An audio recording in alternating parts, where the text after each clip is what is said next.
Day po mga kababayan at sa aking mga YouTube subscriber at sa mga nagmamahal po kay Inday Chris na Mahusay, also known as Speaking Koreana, at sa mga supporters po ng PB team at lalong-lalo na po kay Sir Paul. Magandang araw po sa inyo lahat.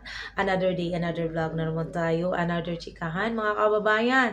So update po tayo sa pinapagawang farmhouse ni Inday Chris na kung ano ng update sa araw na ito. So sa last vlog ni Inday Chris na makikita po natin, nag-superhero, nag-superwoman po yung dalaga natin. Kakaiba talaga to dalaga natin. Walang makakapantay sa kakisigan, sa lakas ng at nag-iisang Chris na mahusay, Peking Koreana sa Davao. Yan. Ako nga nahihirapan, malaki yung katawan ko, nahihirapan ako magbuhat doon sa drum, yung drum namin maliit, yun pa na malaki yung color blue, malaki yun eh.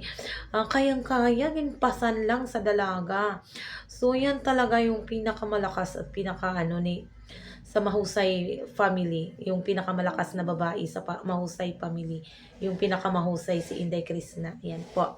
Kasi nga po nandun na yung mga magulang ni Inday Krishna, full force po talaga sila. Nagtutulungan po talaga, nandun yung asawa ni Inday Ugdot, kapamilya niya, lahat na sila nandun para tapusin yung mga nisimulan nila sa bahay ni Inday Krishna kasi tapos na po. Maganda naman pala doon sa taas. Okay na po. So, niglagyan lang muna ni Inday Krishna ng floor mat para maganda tingnan. So, ang linis na, ang aliwanas na po ng farmhouse ni Inday Krishna. Yung mga bata, pwede nang magiling gumulong-gulong doon sa kasi hindi na malikabok, hindi na madumi kasi may floor mat na po. So yan po. So nakadagdag attraction sa bahay ni Inday Krishna. Sa labas pa lang makikita mo yung kagandahan, yung pintura, yung mga kabuuan talaga ng bahay ni Inday Krishna. So magiging proud ka po talaga sa dalaga. So sa ilang months pa lang niya nagpagbablog.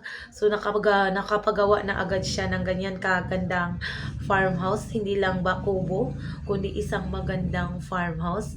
So dugot pawis talaga, dugot pawis luha yung ni Inday Krishna para lang mabuo itong bahay na to. Hindi lang to para sa kanya, sinabi niya to, hindi lang to para sa kanya, para din to sa kanyang buong pamilya, para sa kanyang mga magulang.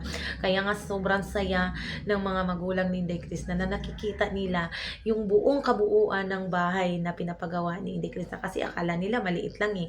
Pero ngayon, sobrang laki na. Tapos ang ganda ng pintura, may salamin na, may pintuan na. Susun, malalagyan na yan ng mga gamit sa loob. So magiging kompleto na yan. Dandahanin lang natin. Huwag nating apurahin para hindi na naman may stress yung dalaga natin. Alam ko, ang daming magbibigay ng mga sponsors na yan. Ang daming magbo-volunteer na tutulong para mapuno ng gamit yung bahay na pinapagawa ni Inday Krishna. So kitang-kita na naman natin na kung yung resulta ng kanyang pagsisikap, yung lahat ng mga sakripisyo, yung lahat ng mga panglalait ng mga tao, yung mga basher, sinalo niya, tinanggap niya para lang sa kanyang mga pangarap. So ito po, unti-unti na po talagang mabubuo. Makikita natin sa darating na birthday party ni Inday Krishna kung gaano kaganda yung preparation na ginawa nila. Alam ko daming tutulong doon, hindi man tayo makakatulong ni Inday Krishna, pero alam ko ang dami, andun si Bit Buaga, si Inday Ugdot, yung iba pa na mga kasama ni Inday Krishna, si Carding na full support din kay Inday Krishna, hindi lang sa manok, hindi lang sa pagdadrive, hindi lang isang bodyguard, hindi lang isang kaibigan, pinsan, kung ano-ano man, kung basta andyan na, ang dami nilang nakapasuporta talaga kay Inday Krishna. Kaya tayong tagapanood, so happy din po tayo kasi yung mga update na napapanood natin araw-araw is sobrang nakakatuwa.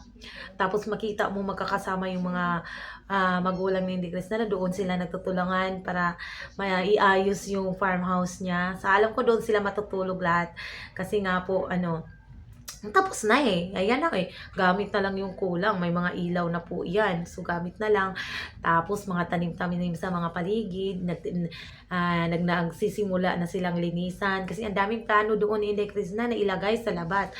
Gusto siya maglalagay ng gulay, mais, ganang. Tapos, yung mga bulaklak na tinatanim niya. So, pag matapos talaga to, hindi lang sa bahay, puti sa paligid, makikita mo talaga yung kabuuan. Kung ang ganda na doon bumisita kasi ang lawak, tas ang ganda pa ng view. So, itong indicators na natin, nangingitim na po sa pagpipinaniguro doon sa bukid. What siya pakialam kung saan na unsa na iyang pusturan, ang postura na bis nawaray na hinon kung unsay porma na sa iyang kaugalingon, basta mahuman lang good, matapos lang talaga yung farmhouse niya bago yung birthday niya. So, yan. Proud tayo po sa kanya, di ba po mga kababayan? Proud po din kayo.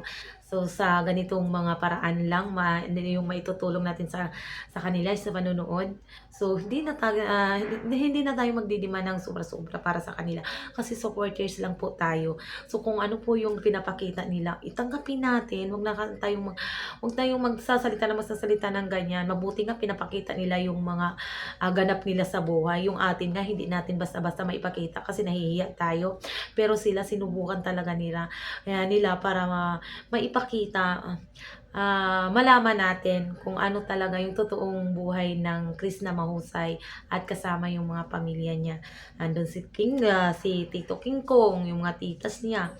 Ang dami talaga, ang dami. So, masaya talaga ang buong pamilya pag madali ang buhay pag yung isang buong pamilya is nagtutulungan para sa ikakaunlad ng isang grupo. Yan po. Kasi kailangan, kahit makita mo na independent na talaga si Inday Krishna, so kailangan din yan ng suporta galing sa mga magulang kasi mas maganda yung mga advice, yung mga support. Yan po, malaking bagay po yan kay Inday Krishna kasi pag madadamuhan mo kasi pag nandun yung mama niya, parang naglalambing si Krishna pag nandun yung mama mo kasi makikinig mo, mama, bigyan, may tinapay ka kasi nagugutom ako.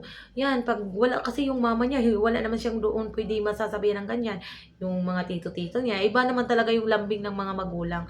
Kaya nga lang, sa ganitong kasi meron pa silang bahay doon. So, paroon pa rito pa yung mga magulang ni Inday Krishna. Hindi talaga sila, talaga totally araw-araw nagsasama. Pero at least, nagagawa nila ng paraan, ng time, para may bisita nila yung anak nila. At si Krishna naman, siya yung bumupunta doon sa bahay ng mga magulang niya para bisitahin man lang. So, yan po talaga yung true to life story as a family, kung gaano sila nagmamahalan, kung gaano sila nagpapakatotoo para makamit nila yung pinapangarap nila sa buhay. At makikita mo, hindi na masyadong nahihirapan yung mga magulang ni Krishna. Makikita mo, maliwalas na yung mga mukha, happy na po, lalong-lalo na po nasa sentro sa kanila yung Panginoon. So, yun po yung nakakatuwa sa kanila is karang buong-buo po talaga yung pagsasama nila. Tapos yung atin niya, ni Ate Iplot niya, hindi talaga nawawala sa likod ni Inday Krishna. Kahit hindi man sila laging magkakasama, wag nyo nang dagdagan, wag nyo nang gawa ng mga issue kasi alam naman natin, si Inday Ugdot may sariling pamilya pero hindi siya nawawala sa piling ng mga kanyang mga magulang. Kasi ang dami din pangarap ni ate niya para sa mga magulang niya. Inuna ba niya yung mga magulang niya kaysa pagpapatayo ng kanilang sariling bahay. So gusto niya magawan muna ng bahay yung mama at papa niya kasi pwede naman sila doon tumira muna, paroon pa rito, pasyal kasi nagba-vlog din naman. So para meron siyang pang-vlog. So doon pag pupunta sila kay Krishna, nakakapag-vlog din siya. So ganun mga paraan. So tayo ay mag-aabang, maghihintay na lang sa bagong update. So, ilang tulog na lang po, kaarawan na po ng dalaga natin. Sa mga supporters at sa mga marites dyan, abang-abang kayo kung gaano kaganda yung dalaga namin. At sa mga bigating bisita ni Inday Krishna. Alam ko, merong paparoon. At magbabahang ng color violet na cake po. So, yun po yung araw-araw ko na inaabangan, dinadasal na sana araw-araw may update po yung dalaga natin at mapapanood po natin. Kasi yung iba, nanonood lang naman para lang makapag-update at merong maimarites sa kanilang mga, alam nyo naman, meron din yan silang mga kampon. So, yun lamang po. Magandang araw po, mga kababayan.